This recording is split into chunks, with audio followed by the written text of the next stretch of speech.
After a sweep of upsets in the quarterfinals, we have two very exciting semifinal matchups this week, starting on Thursday.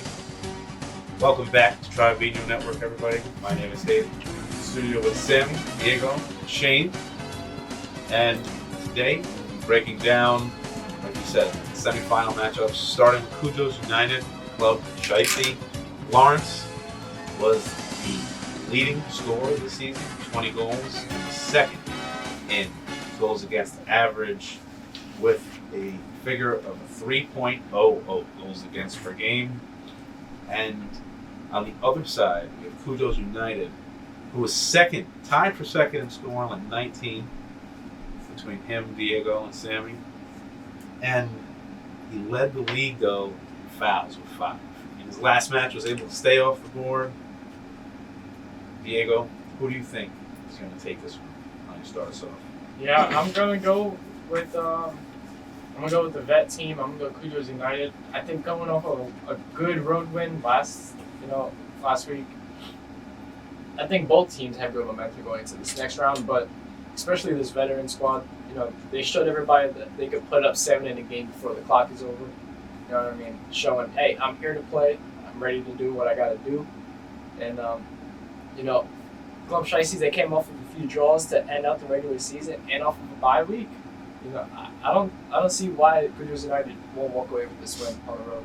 Yeah, exactly, and especially coming off a bye week, it's going to be crucial trying to get back into the groove of things. But going back to the statistics on the season, we have Shiesty leading the lead in goals with 20, and Kujos right behind him with 19.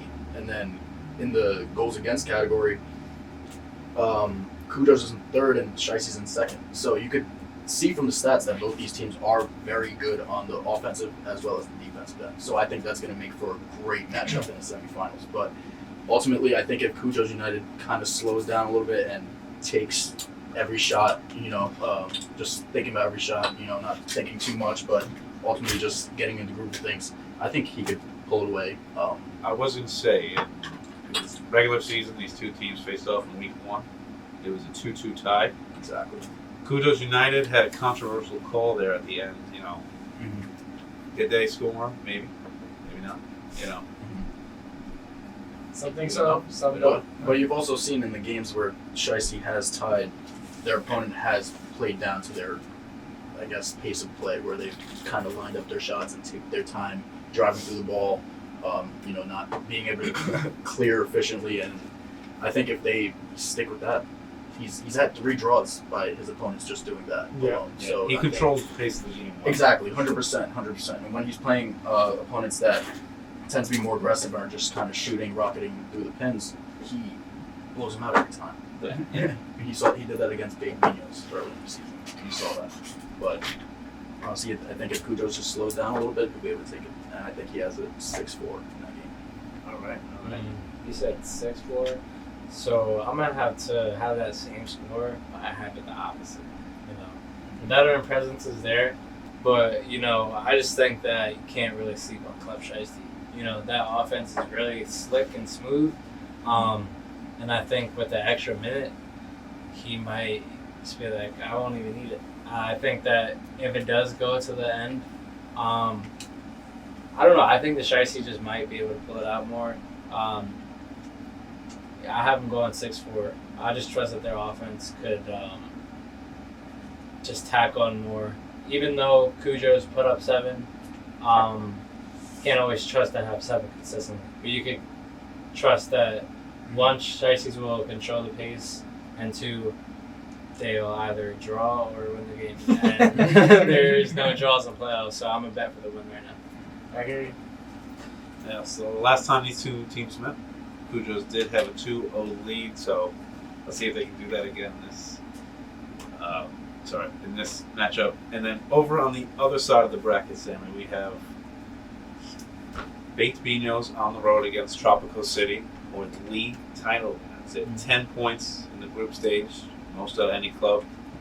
And as for Aiden, he was the last actually in goals scored throughout the season with 15. Shane was ahead of him by 2 with 17. But he leads the league in goals against average with 2.60. Shane has a 5.20, giving up a lot of goals per game. So do you see this being a high-scoring game, and where do you see this one fall? I think it's going to be high scoring for one, folk, but somewhat up there. I think I'm going to take the Big Biños going up 5-3. That's a pretty good number for Tropicos, given that that's their average goals scored for this year. So, right in their average for offense.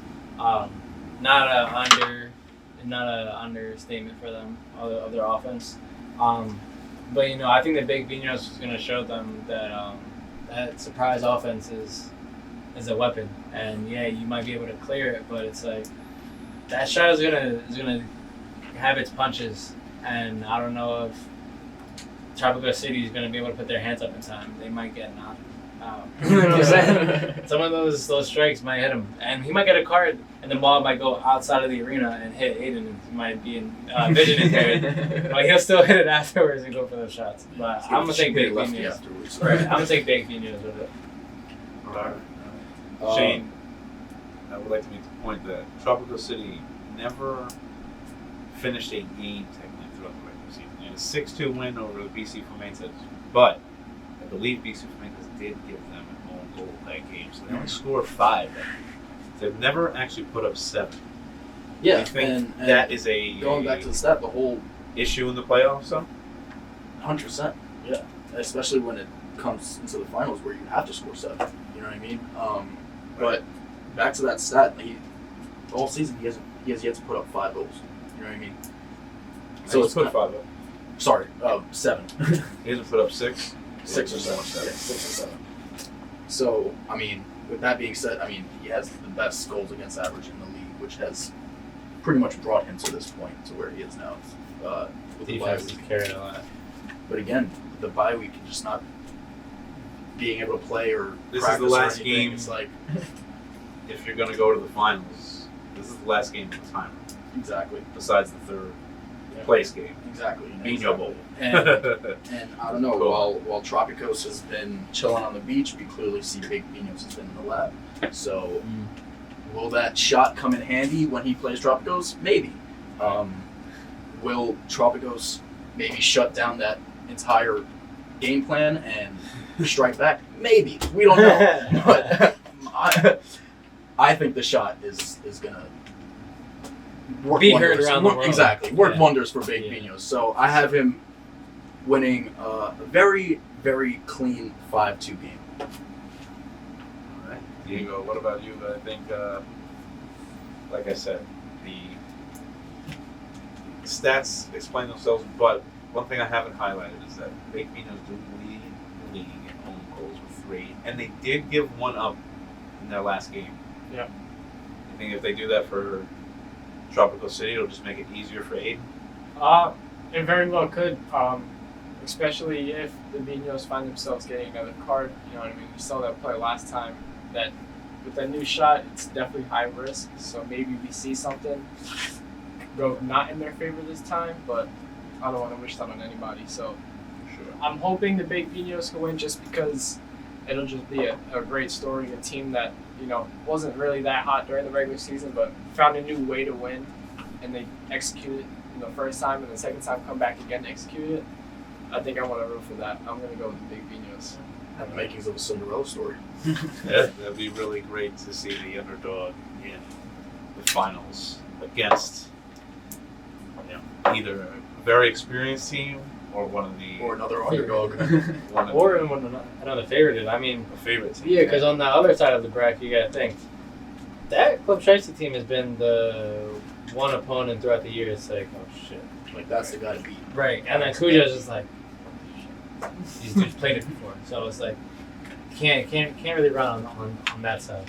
So. It's hard to count either out, but we'll see how the matches play out, and let's see how the outcome is, because the finals, the 31st, we'll have the Biñhoboard the day before, but I think we have the making for a very exciting finish and playoff race here. But we will catch you Thursday at 10 a.m.